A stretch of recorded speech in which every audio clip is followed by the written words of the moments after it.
Hello students, in this module we'll be studying about the flower. So as we know that flower is the reproductive part of angiospermic plants for sexual means of reproduction. Now talking about flower, it has 4 different walls that are arranged on a swollen end of stalk or pedicel that is called thalamus. And these are calyx, corolla, androecium and gynoecium. Here androecium represents the male reproductive part, gynoecium represents the female reproductive part, calyx and corolla. Calyx is sepal and corolla is petal. Now students, when a flower has both androecium and gynoecium, the flower is called bisexual as both male and female reproductive part is present there. And flower having either androecium or gynoecium only, it is called unisexual. Now students, when flower can be divided into two equal radial halves in any radii passing through the center of symmetry of flower, it is called actinomorphic, or we can say radial symmetry. We have studied what exactly the radial symmetry is, fine, about it in our previous chapter, which was the animal kingdom. As for example, they are talking about the mustard, datura and chili.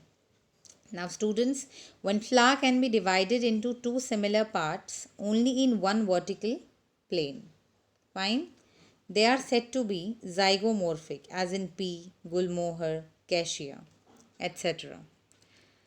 When flower appendages are in multiple of 3, 4 or 5, they are called trimeres, tetrameres and pentameres respectively, where 3 represents the tri, 4 tetra and 5 is penta. Flower with bracts, they are called bracteate, and without bracts they are called ebracteate. Now student, based on the position of ovary with respect to other floral part on thalamus, flowers are of following types. First of all, we have the hypogynous flower, fine. For example, we have mustard, brinjal and china rose. So here what happens that ovary occupies the highest position. So you can see the ovary occupies the highest position here, and the ovary in such case is called superior. Fine, if something is highest position, so obviously it is superior, right students? And talking about the perigynous type of flower, if the gynoecium is situated at the center and other parts are on the rim at same height, so that is said to be perigynous. So this type of flower is known as half inferior also. Now students, epigynous is a type of flower in which the margin of thalamus grows to completely cover the ovary. Fine. So the margins that are all over the thalamus, they are growing but to completely cover the ovary. That is said to be epigynous. As you can see here in this diagram, this one is epigynous. Then students, talking about the calyx, it is the outermost wall of the flower and its member they are called sepals. They are generally green and leafy and protect the flower in bud stage. Students, it may be gamosepalous where we can say that sepals are united, or it may be polysepalous where the sepals are free, right? Now this was the calyx, it is known as sepal, fine, sepals. Now students, talking about the corolla, it consists of petals which are brightly colored, right? And it basically to attract the insect for pollination. That is why they are brightly colored.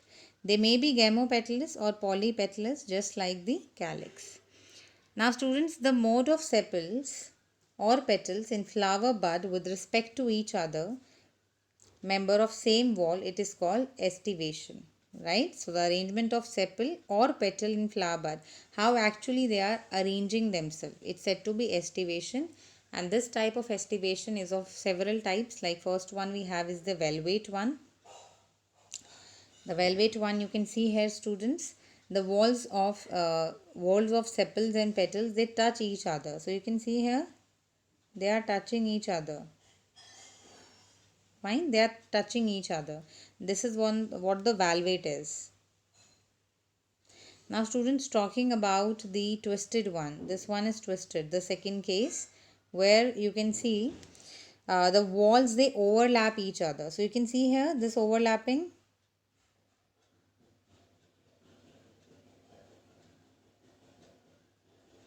Fine, this one is overlapping. They are overlapping one another. Fine, so you can see here the first one. Next students, we have the imbricate one.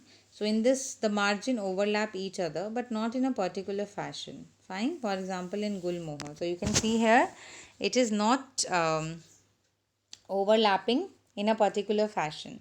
Now in pea and bean flower, there are 5 petals.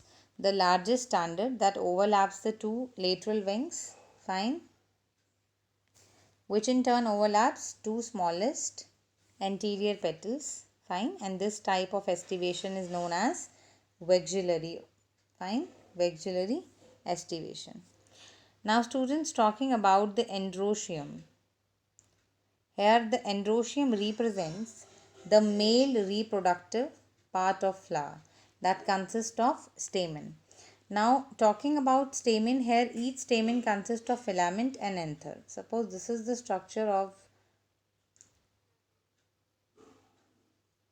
the anther and the filament, fine, and this together is said to be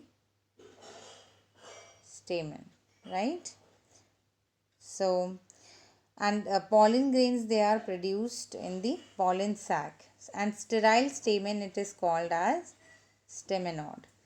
Now when stamen is attached with petal, it is called epipetalous, like for example in brinjal. And stamen may be free, this condition is polyandrous. It may be united in one bundle. So if it is united in one bundle, it is monoadelphous. If it is in two bundle, it is diadelphous.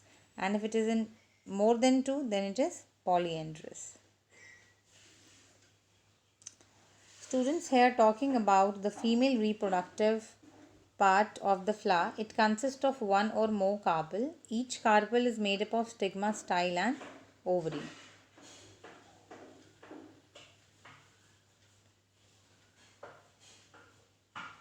Fine, this one is stigma, this one is style, and this one is ovary.